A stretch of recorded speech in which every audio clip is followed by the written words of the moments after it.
What's up, y'all? What's up, y'all? So basically, this video is gonna be about the Wizards. I'm gonna do a quick recap of my Wizards last night game against who we played the Raptors last night. We beat the Raptors in OT in a game that, quite frankly, has basically that game summarized everything that's wrong with Scott Brooks.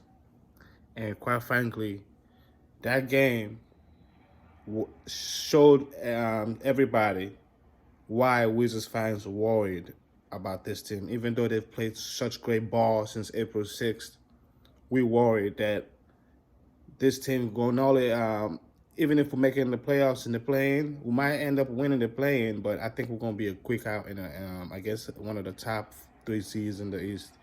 One, because Scott Brooks is a dumbass, and two, Westbrook has a tendency to basically kill. He can basically shoot you out of a game. Like Westbrook has a tendency to play you out of a game, not because he needs to, because he just tries too hard. Like that's one of my biggest issues with Westbrook. As great as he is, he's a perfect fit in DC. I think he should stay in the. I wish he would have been here like a few years earlier. Because to be honest, I was one of the people that hated the John Wall trade. I ain't gonna lie, I hated it, every part of it. But Wall was getting too comfortable. I think Wall took for granted the fact that in DC, maybe because the Wizards employed Ernie Grunfeld for so long, even though everybody knew he was the worst GM in the league for so long. Maybe John Wall felt, you know what, I can be ass, I can just act like a gangster off the court, and nothing will happen to me because you know what I'm saying. Wizards tolerate trash. They tolerate lack of winning. They tolerate just guys who do everything that don't aid winning, and that's what John has become. John has become something that was basically allergic to winning, like his injuries, his contract. None of those things add up to a winning product on the court. And then you add to the fact that he was having all kind of videos leaked out of him partying, throwing up gang sign. Like this is not somebody you basically getting paid top 5 contract in the NBA. This is not somebody you want to be the face of your franchise. So the Wizards decided it's time for him to go. Now, the trade itself I didn't like because we give up a first-round pick. I think we could have traded him straight up for Westbrook. But now that we have Westbrook, I see clearly why the Rocket asked for that first-round pick. Westbrook's a better player. He's a better player throughout his career, and he's a better player right now than John Wall. And that's an indictment on Wall. Wall should have been better than what he became. At one point, he did carry the Wizards. I'll give him that. However, he never got better with his jump shot. He has never improved with his change of pace. He still goes too fast. To this day, I watched the Rockets game. He still has the same issues he had his rookie year, where he goes too fast. You can literally bait John Wall to go on too fast. You can bait him to make an Westbrook. Westbrook has the same tendencies where teams can bait him into going too fast, into just forcing passes that are not there. Like, dude, slow down. We were up late. Why are you turning the ball over, taking horrible shots? That game should have never went to overtime. He went to overtime because of Westbrook, and we almost lost it because of Westbrook. Like, come on, bro. Like, dude, you had 5 fouls. We up by 4. We have the ball. We have 2 timeouts. Less than 30 seconds to go. All this motherfucker had to do was just hold on to the ball and get fouled. And if you think you get fouled, don't throw the ball in the air and just turn it over, bro. Call timeout. Pass the ball to an open Beal. Beal was standing right next to him. Pass it. And bro, first of all, I blame Westbrook, but all this come back to, what's his name? Scott Brooks. Scott Brooks is the biggest dumbass in the fucking association. I don't know how this dude won Eastern Conference Coach of the Month. Like, we are winning despite this idiot. Like, we've been winning despite this idiot. The sooner we fire Scott Brooks, the sooner the Wizards go actually start competing for real championship.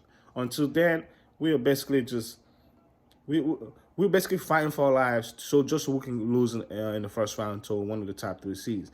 Like, and that's not fun, bro, because these guys have shown us that if they, with a better, competent coach, the Wizards can actually compete for top 3 seeds in the East next season. But Scott Brooks gotta go. This team ain't going nowhere with Scott Brooks on it. It wouldn't go anywhere, guys. I'm trying to tell you guys. This game against the Raptors proved it. That Raptors team was missing like 7 players. They had no business taking us to OT. No business. Scott Bull should have called timeout at the end of the game when Bill was trapped. That almost cost us the game. At the Raptors got that ball, but at that point it was a 1-point game. Raptors would have got that jump ball, they would have made a bucket, they won the game. Inexcusable, guys. This is the type of stuff that infuriate most Wizards fans because we see the product on the field. It was like, these guys can compete for a top 4 seed in the East if they stay healthy all season. And then you see the end product every night. It's like, even when we win, you have so much, it leaves you with so much questions, like so many things that goes on throughout the course of a game that be like, bro, a great coach, this doesn't happen, bro. A better coach put Bill in a better situation where he doesn't have to face triple team the whole game. The game plan has to be more better. Like, you see your man getting triple team, call better plays to where guys were getting better. Like, man, the Wizards did so many things last night. I'm just glad they won it because had they lost that game, that was the type of game that had we lost, just like how we lost to the Raptors the last time we played them on that last second shot, that was the loss that basically turned our season around. We became one of the best teams in the NBA since. This loss last night, had we lost that game, I feel like we would have had another a direct opposite effect, meaning that loss, if we lost last night, I don't see us making the play-in. I could see us basically Raptors taking us over because that would have brought our lead over the Raptors, who are currently in the 11th seed. Right now, if we stay in the 10th seed, we're in the play-in game. We're in. But the Raptors were only 2 games back. I didn't win last night. They would have been only 1 game back. And momentum, everything on their side, we would have not made it. I guarantee you, we would have not made it. Especially with Scott Brooks as our coach, we would have never made it. But because we won that game, now the Raptors are 3 back with just 5 games left. I don't see the Raptors taking us over. So I think we're going to lock up the play-in game with the win next week. With the win next game. Now, I think we'll play the Pacers on Saturday, which is tomorrow night. We win that, we can literally take the Pacers, take over the Pacers for the 9th seed. So really, we only like a half game out of the Pacers for the 9th seed over the Pacers. Either a half game or a game, but I know we'll play them next. So, and we got the season head-to-head matchup against them. So in case it comes to a tiebreaker, we're going to win that. So that's very, very important, guys. That game was massive last night. So as much as fucked up things will happen, we won. Despite Scott Brooks, despite Russell Westbrook, and despite, quite frankly, Bradley Beal making some boneheaded plays, as he has all season long. Bradley Beal, to me, is one of those superstars that I question his basketball IQ.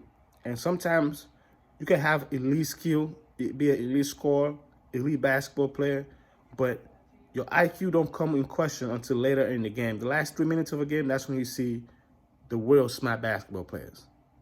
That game last night was won by Raul Neto. Neto won that game last night for us. With this, not because it's just his career high in points, his 25 points, but I feel like he won that game with his IQ. Most of his points he was wide open.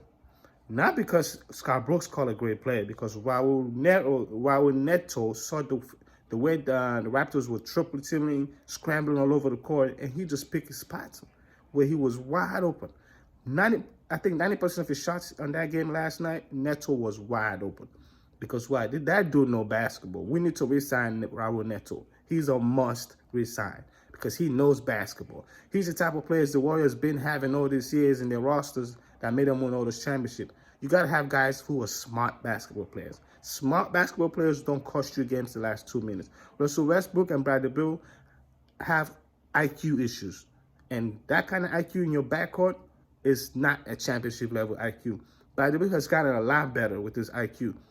But even this season, it's showing me he's still got a long way to go because he's cost us a lot of games the last 3 minutes of the game, the last 2 minutes, the last 1 minute. He's cost us a lot of games this year and throughout his career with just boneheaded plays, dribbling into double teams, taking a shot when literally the lane is wide open, when a pump fake and a drive was wide open, or taking a tough shot when literally this other guy's wide open, spotting up. Like, this is the type of stuff I'm talking about, like the IQ. This is the type of stuff don't happen if you have a point guard of Chris Paul. A guy who literally is so smart, who literally pointing these things out. Like, guys, this is bad basketball. Yeah, we made this shot, but the point of the game is to make it easy for yourself. Not to take not to go for game-winning shots over 3 people. That's not the point of basketball. The point of basketball is to shoot wide-open jump shots. Go for wide-open layups. Like, that's what the Wizards got to understand. Like, it doesn't matter who scored. The point is who scored. If the Wizards get that attitude, they can be a lot better late in the games, because I feel like later in the game, they tense up because everybody want to make a play. And then another reason why the Wizards, I feel like they're struggling late in games, most games, even some of their losses lately have been like close, is because Bud Tongue. Bud Tongues, to me, for a guy who paid over $15 million, he's as good a shooter as he is. That guy is not clutch. Some of the jump shot he's missed this year have absolutely been a killer. Every game we've lost, the last 4 games we've lost, I feel like Bud Tongues have missed a clutch shot the last 3 minutes or late in the fourth quarter. And don't even get me started in his defense. That guy is sweet cheese butter. Everybody eat him. Everybody scores on butter. Like, literally, I've seen teams get wet, salivating when they see Bud Tongues coming in. Because they know he's a one-trick pony, which is to shoot. And once you stop that one trick, he's basically a useless basketball player. A completely useless basketball, because he can't guard. He really can rebound. When he get in there, when he does try to guard, he just fouls. So the Wizards got a lot of flaws, but the strength of the Wizards is this. We play fast. Our pace is hard to keep up with. As much as Westbrook turned the ball over, we need him to keep going fast. That's our strength. Our strength is our pace. We keep going fast. Even a team like the Nets, we're going to give them a hard time to beat us. Because why? Even their best players are not fully healthy or not fully in shape. No one can tell me Kevin Durant is 100% in shape. No one can tell me Kyrie Irving is in shape. No one can tell me James Harden is hurt right now, that when he comes back, he's going to be 100% shape. So the Wizards have a chance to really do something in the playoffs, but they need Westbrook and Beal to be better later in the game, and they need Westbrook and Beal to slow down. Like, dude, slow down. Late in the game, slow down. Get your shot. Not the shot that the other team wants you to take. Get the shot you want. All right, guys? But again, the Wizards, guys, I'm so happy about this team. From the way they're beginning this year, like 20 games under 500. Very few of us actually thought this team would be here right now. So I'm super pumped, super excited. The whole DMV is pumped about this, guys. Everywhere I go, people are talking about the Wizards again. So it's a great feeling. Westbrook last night had one of his worst games as a Wizards. Not because of anything the Raptors did. I feel like it's probably because of the back-to-back night, 1. And 2, Westbrook just got in his head too hard. He was just trying too hard. Like, dude, slow down. And one of the issues I have with him, too, he thinks every pass he makes, people should score. He deserves an assist. Like, he got to get that out of his head. Like, you got to let it, because the Wizards are also a young team. You got to let these guys grow. Let them get better. Rui is getting better, even though he didn't play yesterday, but he's getting a lot better himself. Like, there's a lot of signs of this team going up on the uptick. But Scott Brooks got to get fired for this team to take the next step. And Russell Westbrook and Bradley Beal got to learn how to play under control later in the game. But overall, the Wizards are right there, guys, to sneak in the playoffs in the play-in. I think if we're making the play-in, I see us winning in the play-in and actually facing one of the top 3 seeds in the East, but most likely the Nets. And that will be one of the historic series, I think, first-round series you're ever going to see, because I can really see us taking in at least 6 games. And if things fall our way, we can possibly take them to 7. And at that point, all bets are off. Once the series goes 7, I don't give a fuck who's better. It's all about who best players play the best that day. And the Wizards and Bradley Beal, the way they're playing, I got them against anybody, especially a team like the Nets, who are probably not going to be healthy, who are probably not going to be 100% in shape. So, but guys, it's going to be it's a long season so far for the Wizards. Ups and downs, plenty. Like, this team have dealt with everything from COVID to Beal being out, to Westbrook not being in shape and not being healthy again. So Russell about to set the triple-double record. He's going to get it. I'm sure he's going to get it probably now. He's going to tie it next game, and the following game he's going to get it. And that game I expect it to be a national TV game. Maybe against, I don't know who. I haven't really checked our schedule lately, but I do know we have the Pacers coming up. And then we have a bunch of, I think we have the Bulls too coming up. I think we have the Pacers or the Bulls, one of those teams, the teams that were, or the Miami Heat. But all I know is that most of the teams who play coming up is huge games, because it's either for the tiebreaker, which we already have against the Pacers, but other teams we don't. So hopefully the Wizards can get those tiebreakers. They're going to come in very handy with seeding. But yeah, I just hope these guys stay healthy, 1, and Scott Brooks to just stay out the fuck out of this team's way, because he's literally going to cost us a series. He's going to cost us a playoff seeding because of his idiotic fucking lack of calling timeouts or lack of understanding game flow and when and how to sub and not playing and starting Daniel Gafford. Last night was a good call by him not to bring Daniel Gafford back in the game. Lopez was giving us everything we needed. And quite frankly, without Lopez last night, we lost that game. Gafford, as good as he is, he's still a young player. He still sometimes be out of position. He still sometimes give up too many key offensive rebounds. Quite frankly, it's that issue cost us the last game against the Bucks. He gave up a late offensive rebound, and it cost us the game to Robert Lopez, your twin brother. So, again, guys, the Wizards, I'm so proud of them. I know plenty of Wizards fans who are pumped about this team right now. The expectations are high in DC, but until Scott Brooks is fired, they ain't gonna be too high for me. To me, if we go take the if we go to the playoffs, the playing game, the goal is to make it to the playing game and then possibly win that. And if we can get to a series with one of the top 3 seeds, just make it be a competitive series. Don't get swept and make it competitive. Because I really believe this team is ready to take the next step next year, where I see Rui taking another big step and Danny, the rookie we have this year, coming back healthier and a better understanding of the game, of the NBA game, the pace, the physicality of it, and he's going to be better ready for it, as Rui was this year. So, but the Wizards got a lot of good pieces that I like. Gafford is a building block. He has to be here going on for the future. But I would like for this team to get a better athletic, another, like a bigger, more powerful center, a guy who can just throw in the paint and dunk it, and a guy who nobody can back down, for like the Joel Embiid's type in the East. Like, we're going to need that. We're going to need a big body center, and we need another point guard who don't come in trying to score. Like, I feel like that's the issue sometimes with Ish Smith. He comes in there, all you look for is buckets. And that's good and all, but guys like that sometimes can kill momentum, can kill the flow of the game. And that's the issues we just have sometimes with the second team. The flow of the game is not the same because why? They have too many guys that come and look for their shot. All right? And the best player on that bench is Raul Neto, has been proven, and now he's a starter. So that bench is kind of lacking playmaking right now. But I'm hoping this team can stay healthy, sneak into the playing game, find a way to advance, get to a series with top 3 seed, and make it a series. Okay, guys? But for the Wizards fans, we are very pumped about this team next year. I feel like this team is going to take a really bigger step next year. But as for the overall future of the Wizards, like, I think I've never been more happy about this franchise projections next year and the future as I am right now. Tommy Shepard has made some outstanding moves. Trading for Westbrook was the first major move he did. That proven to be the right move.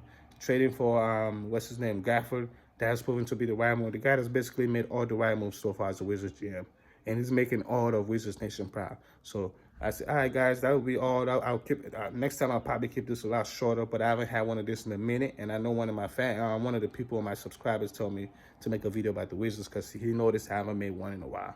But okay, I'm gonna have one for the Ravens preview about this season coming up. As you all know, I'm a DC native. I love my Wizards. I love my Terps. I love my Caps. I love my O's, and I'm gonna have another Orioles thing coming up soon. After that, Joy means basically perfect game to me. Like, to me, they need to change that stupid rule of the third strike. That's a stupid rule. The man threw a perfect game. Well, at least it was a no-hitter. That we know for sure. But to me, it was a perfect game. But with all that being said, go Wiz, guys. Go DC, fam.